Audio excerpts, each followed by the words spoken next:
KC Venugopal ji, Tariq Anwar ji, K. Sudhakaran ji, VD Satishan ji, Vishwanath Perumal ji, ND Appachan ji, AP Anil Kumar ji, Advocate T. Siddiq ji, JC Balakrishna ji, and from Tamil Nadu, Thiru ji. All my brothers and sisters, workers, UDF workers, Congress workers, friends from the press, I'd like to welcome all of you here today. I'm quite happy today that we have given homes to many of our sisters and their families. For different reasons, they had setbacks in their life, they were struggling. And I'm happy that the Congress leaders, Congress workers have got together and given them shelter. And just now I told Venugopal that I think next round of houses, all the Congress leaders, including me, should be involved in building them. I think one of the big changes that we have to make in our country is respect and dignity of labor. So I think it's a good signal if we build these houses, put some bricks, maybe do some painting, and show the people of Wayanad and the people of the country that physical labor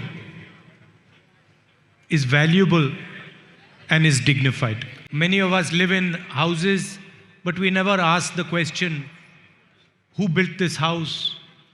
Who put these bricks? Who built this wall? Who painted the wall? Who set up the structure? And I think it's a very important question to ask.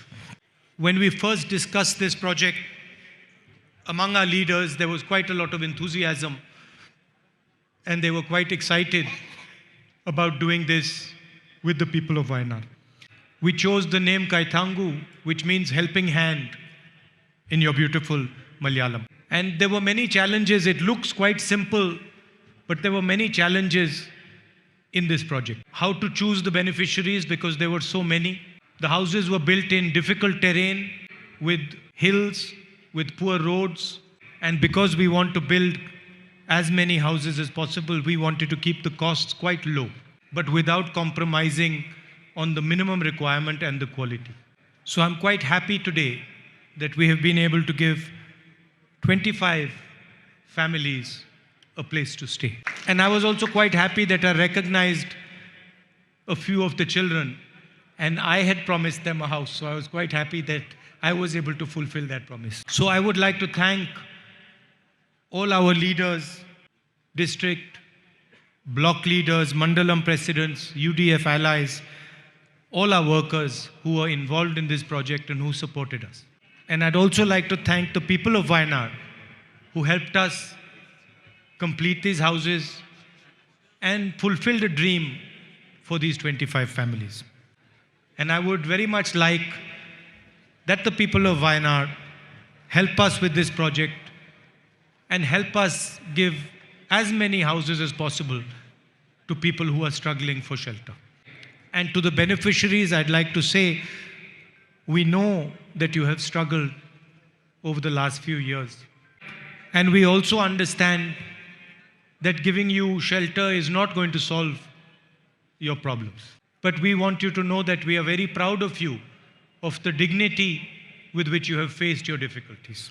And I would also like to say that in choosing our beneficiaries, we have not looked at political considerations at all. For us, all the people of Wayanad are our family, and anybody who is in trouble, we would proudly help.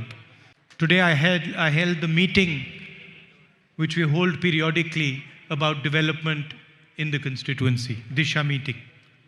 And I also went to see the family of a young man who was killed by a tiger. And they told me that they felt that he might have been saved if there had been a proper medical facility here, medical college here. We've written to the Chief Minister, We've raised this issue on multiple occasions.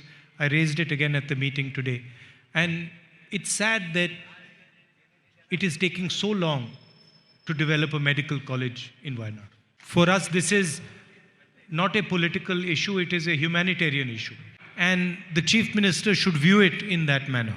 And he should expedite the building of a medical college in this constituency. I mentioned to you about the man-animal conflict.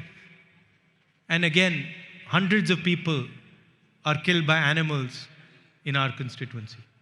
And we have to ensure that this issue is resolved amicably for both human beings and animals. You're all aware of the buffer zone issue. We are happy that the Supreme Court is taking cognizance and looking into the matter, but it's also important that this issue is resolved as soon as possible. I'm told that no properties are being bought and sold there, and I think it's important that we allow people to take advantage of their properties. Throughout the Bharat Jodo Yatra, I met farmers who are unhappy. In fact, I can state here that I did not meet a single farmer who was happy.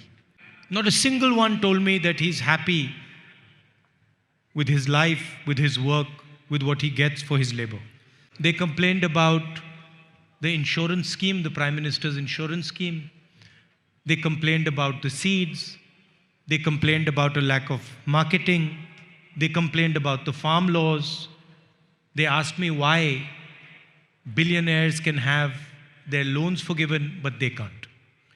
And I think it's very important that both the national government and the state government support our farmers and develop a strategy for the productive class, for the farming class in India.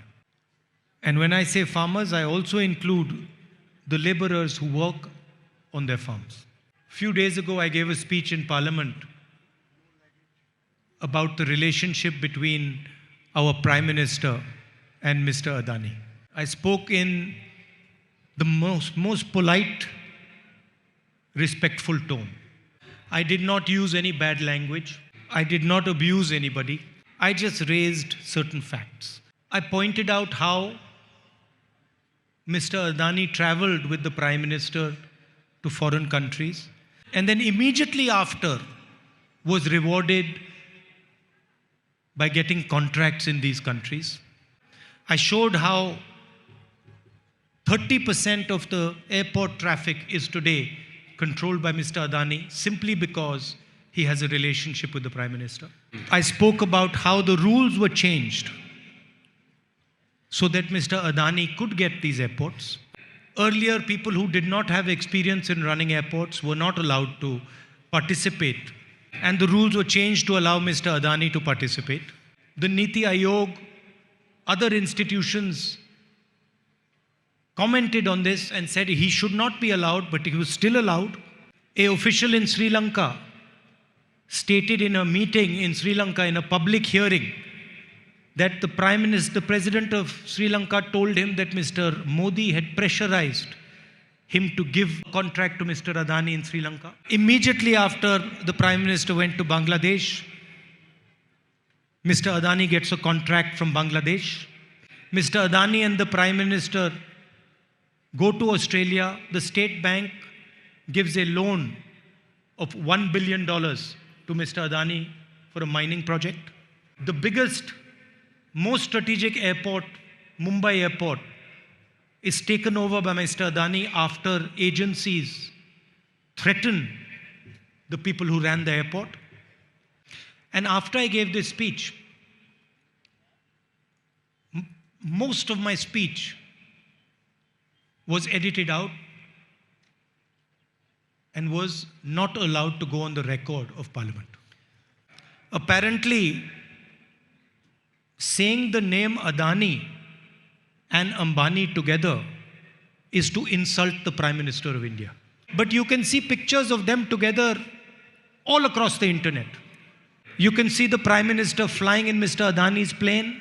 You can see him relaxing, laughing with Mr. Adani inside his plane.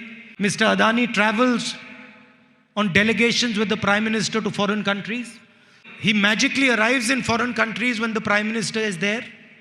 And nothing that I said was untrue. It is all factual.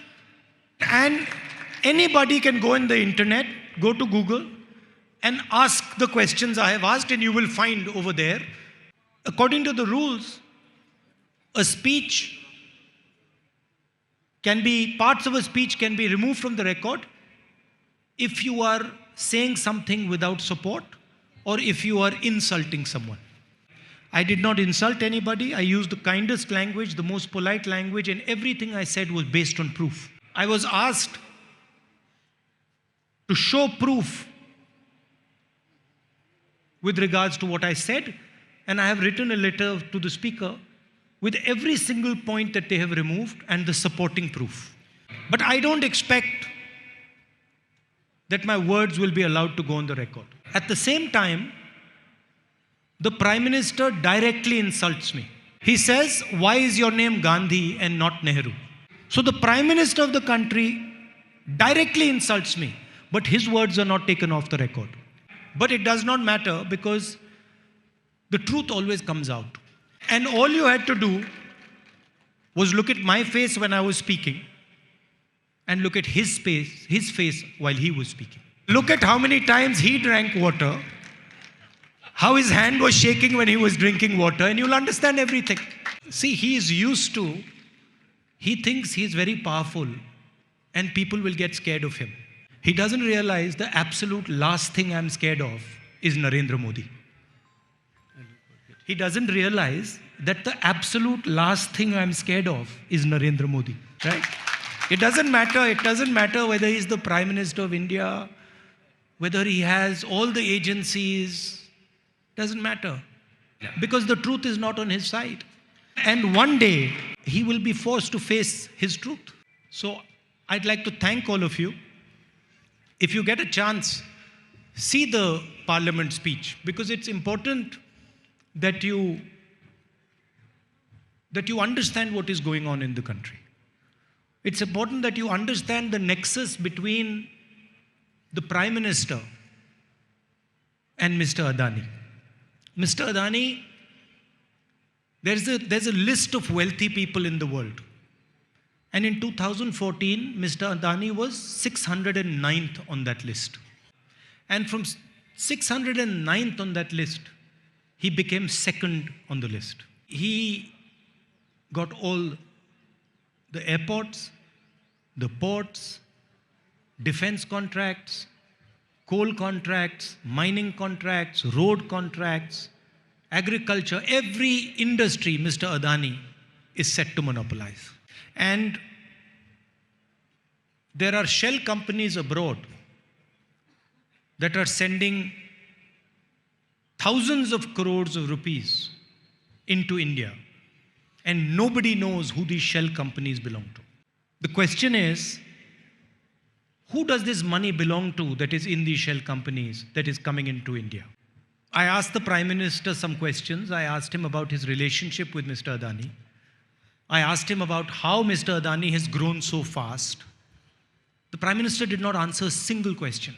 His response to my questions was, "Why are you not called Nehru? Why are you called Gandhi?" Because generally, I don't know, maybe Mr. Modi doesn't understand this, but generally in India, our surname is the surname of our father. So I'd like to thank all of you for coming here. It's always a pleasure for me to come here. You know, when I was on the yatra, I said to some journalists in Kashmir that, I felt when I walked into Kashmir that I was coming home. I said when I went to Kashmir, I told some of the journalists who asked me, "What are you feeling?" I said, "I'm feeling as if I've come home." But after walking 3,500 kilometers, when I just came back to Wayanad, I'm also feeling as if I came home. I really appreciate that you don't treat me like a political leader, that you treat me like a family member. It's the most valuable thing that you do for me. More important than the votes is that you treat me like family. So thank you very much. Nandi. And I have to also bring my mother here soon.